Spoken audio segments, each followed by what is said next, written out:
Hey everyone, welcome to our January edition of Microsoft Updates. We're just going to be bringing you this once a month. We'll have a blog post and just a little video to accompany it. So we'll run through all the changes that Microsoft have released over the course of the last few weeks. Being the first one of the year, we're going to include a couple of bits that were released at the back end of December. So yeah, let's get into it. I'll share my screen and we'll start running through all the updates. So, what's new and exciting with M365? Well, first and foremost, Copilot was released for M365. Obviously, if you've caught our little clip a few weeks back, we were talking about some of the upcoming changes based on what we're talking about in our M365 licensing webinar. Microsoft jumped the gun and released Copilot. So, yeah, it's been released. It's roughly around $30 per user per month. I will note at the moment that it's only available on an annual commitment, which means for us in the UK, that's sitting around £280 per year. Obviously, annual commitment, upfront payment only. I'll be honest, I think Microsoft are doing this to make people commit to the service. Obviously, we've seen a lot of feedback. We've been testing it out internally.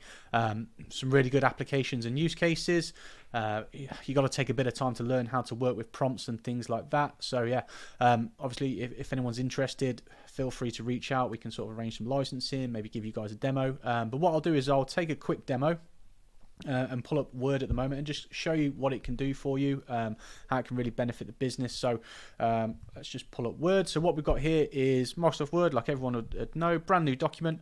As you might notice on the page, we've got this little symbol here. That is how we can start a draft with Copilot, or we've got the Copilot icon on the top bar. So let's say something that I might do every once in a while is I might need a bit of an overview about one of the Microsoft 365 license types. So I'm going to ask Copilot to draft me an overview. Can you draft me an overview of the benefits of M365 Business Premium? So let's give that a second. We'll click generate. What it's going to do is going to generate a draft. It's going to go out to the internet, look through all its machine learning algorithms, gather any information about M365 Business Premium. As you can see, it's already starting to generate the document here. Now, with anything AI generated, the caveat is you need to fact check it, you need to run through it. This is still fairly new, so whatever it does and whatever it generates for you, you need to be 100% sure of its accuracy. So, if you make a document or something, make sure you're aware of the subject, or fact checking it. If you're creating code and things like that, make sure you're testing it. That's one of the dangers with AI. So as we can see here, it's generated this document. It's given us an overview of M365 Business Premium, given us benefits like Office versions, latest apps, terabyte of cloud storage, all the basic stuff that we want to know, as well as advanced security features like Defender for Office 365, Defender for Endpoint. So I can tell the information, this is fairly up to date, as Business Premium has started including Defender for Business as of the last year or so. So it's not looking at, like, if you're used to looking at ChatGPT, for example, we know the data for ChatGPT is fairly limited back to, I think it's 2021 on one of the versions. So yeah, the data there looks fairly modern, fairly up to date. Obviously I'd have to go through this and check it. We can use our Copilot menu on the right hand side to start making changes. Maybe if you had an existing document, you could summarize the document into a bit of a few bullet points. But for this, we want to keep it, and hopefully that gives you guys a really nice overview of the benefits of it. It's saved me a lot of time. We could then potentially ask Copilot to transfer that into a PowerPoint or something like that. So if you want a bit more of a deep dive on Copilot, I know we are doing some recording in the next week or two around Copilot, so we're hopefully going to get a video out for our audience, so keep an eye out for that. I have some registration details shortly for that, so let's keep that in mind and we'll have that out shortly. So what else was there apart from Copilot? M365 backup public preview has been announced. So Microsoft back in November for Ignite announced they're going to have their own M365 backup service. So for those not aware, Microsoft do not claim to back up your data, although I've seen instances in the past where they have been able to recover people's data. If you've got data inside your M365 tenant and you've removed a user and it's been gone 30 days, that user's then been removed from the deleted users pile. Essentially, that data could be lost, right? So there are numerous third-party services, AvePoint, Barracuda, Datto. They all have different SaaS protection-based offerings. Ourselves, we deal with AvePoint, really good M365 backup solution, but Microsoft have sort of wanted to have their own in-house essentially. So they've released it into public preview, covering OneDrive, Exchange, and SharePoint. This is going to help you back up your users' data essentially. There is a link on there, so feel free to check it out. Pricing is still TBC. I think they haven't announced some pricing. Whether or not that's competitive with your chosen backup partner, or if you're looking for a backup solution, you've got to do the maths and have a look at it for yourself, see what you want to cover. But yeah, feel free to check that out. Moving on to enter private access public preview. We mentioned this in the chat me and Nathan had the other day, REFR licensing optimization. So enter access public preview is a solution Microsoft are bringing out that potentially will rival the use of VPN connections to access resources potentially that are in a data center, in Azure, in your office, accessing the servers or applications or file shares potentially. By leveraging a connection between Enter ID and maybe an agent that sits within your network, they can create a connection between your end user devices such as your laptops or phones and to your network of choice, so you can access maybe a file share if you still had some file shares on an old server, an application of choice. Really look to get rid of your VPN solution as a whole potentially. It's out in public preview. I've had a little play around with it, had a test of it. It's very good. For me, it's game changing. The one thing that it's lacking at the moment is a price against it. It's currently included in Enter ID P1 licensing, which is again included in things like Business Premium, E3, E5. I doubt it's going to stay there. It's such a good solution, a great, something that is really going to expand Microsoft's capabilities. It feels potentially too good to be included as an offering, just based on what Microsoft have been doing with some of their newer offerings around Intune and some of the features we'll come on and talk about. They all seem to be add-ons. So yeah, really cool, really excited about it. Just waiting to see what the licensing looks like. So as soon as we get any information, we'll be sure to shout about it. Teams shared calling plans. So these were announced again back end of last year. Teams as a telephony system has been around for a while now. One of the sticking points has always been around licensing and calling plans. So just for anyone who's thinking about it, so if you had an M365 tenancy, you'd need to have a license that first of all included a Teams telephony license for a user, as well as a Teams calling plan. Now, one of the few licenses that has Teams telephony plans included is M365 E5, which is sort of Microsoft's flagship license, which is probably one of the more expensive bundles out there.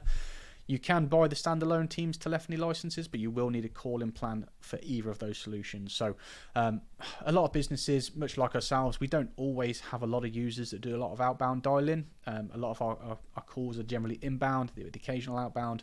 Previously, you needed a calling plan assigned to each user, which means you'd have to pay for a specific calling plan, whether that's UK-based calling plan or EU or worldwide calling plan. That can rack up a significant cost if you're providing everyone access to telephony. With shared calling plans, you can get a shared calling plan based on the amount of minutes or based on the zone, whether it's UK only or UK, EU, etc. And you can have numerous users assigned to it. And obviously they just pull minutes from that pool or get assigned, have usage taken from that pool as and when they're assigned to that. So Microsoft are really looking to find a way to make their calling plans more attractive. And this is probably a really big step on that to moving people away from third-party vendors. Again, there's a link there, so feel free to check it out. It'll take you to the TechNote docs and it'll show you how to configure it and what the licensing looks like. Intune Enterprise App Management. For any IT users out there, any IT staff, this is going to be a really big one. People that are Cyber Essentials compliant, ISO 27001 compliant. The bane of IT administrators' lives is staying up to date with patching. Now, Microsoft patching has become a lot easier with the things like Intune, Windows Auto Patch for your E3, E5 users, so you can really stay on top of things in terms of compliance and that. But third-party patching, so we're talking other applications, maybe it's Google Chrome, Adobe Reader, Sage Accounts. You need to make sure that when they're releasing patches, you're applying them within 14 days and probably sooner if there's a critical vulnerability.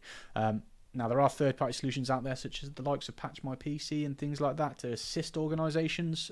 So what Microsoft have been doing is building Intune Enterprise App Management as a way of having basically a showcase of third-party apps that Microsoft will be able to assist you in updating. So if we scroll down just to the example on screen, there's a few apps in there where they've got the list of installed version, the new version, and if there's any updates available. And then much like with your Intune patching, it'll be able to patch those applications for you. So, we're thinking things that don't have automatic patching enabled. So, if you're a developer, you maybe use Notepad++, that would then be able to be updated automatically when there are little things like that. So it's all about making sure your organization is kept in compliance. I will note this is an add-on license at the moment. It's included into the Intune bundle, which is again is an add-on, but it's available as a single add-on as well. So if you check the link out, it'll go through all the pricing and things like that. And lastly, Azure SQL Managed Instance. Microsoft are allowing it to be free for the first year in public preview. So SQL Managed Instance is a great way for organizations looking to make a transition to the cloud. So, lots of orgs will have SQL databases and things like that. SQL Managed Instance is probably the easiest way to take yourself from an Azure database SQL database on premise, to a SQL database in Azure on a platform as a service solution. So, what we mean by platform as a service is Microsoft are responsible for the infrastructure, the hardware, and the updating of the underlying SQL server. You're only responsible for the database essentially as the end user. SQL Managed Instance is a fairly expensive product, especially if you're just talking small databases. But if you had larger production databases, this is a great entry point for you to test that out and look at the capabilities. It is probably, Managed Instance is a lot useful for a lot of businesses because it's probably the most compatible with on-prem databases. So as your SQL database and things like that, there may be things you'd have to do to the database to get it import correctly and work with your solutions. SQL Managed Instance is like that go-between of having a fully managed, platform as a service SQL database and having all the redundancy and capabilities and things like that, as well as not having to play too much with your database to get it to work. So free for the first year. A couple of caveats to it. It's a general purpose instance up to 100 databases. You get 720 vCore hours of compute every month, so that should be enough to keep your database running. And you get 64 gig of storage. Great entry point to try it out, make sure it fits the bill, test some applications, see what it looks like, and then it, potentially that can aid you in your journey to, Azure cloud adoption and migrating away from potentially, servers in a data center or physical servers on premise. Feel free to check it out. And finally, if there's anything else you want to know about Microsoft Azure, feel free to reach out, give us a call, drop us an email. That's it from us today. We'll be back next month with more updates. Check out the blog, check out the website. Again, feel free to reach out if there's anything you want to know. Cheers. Bye.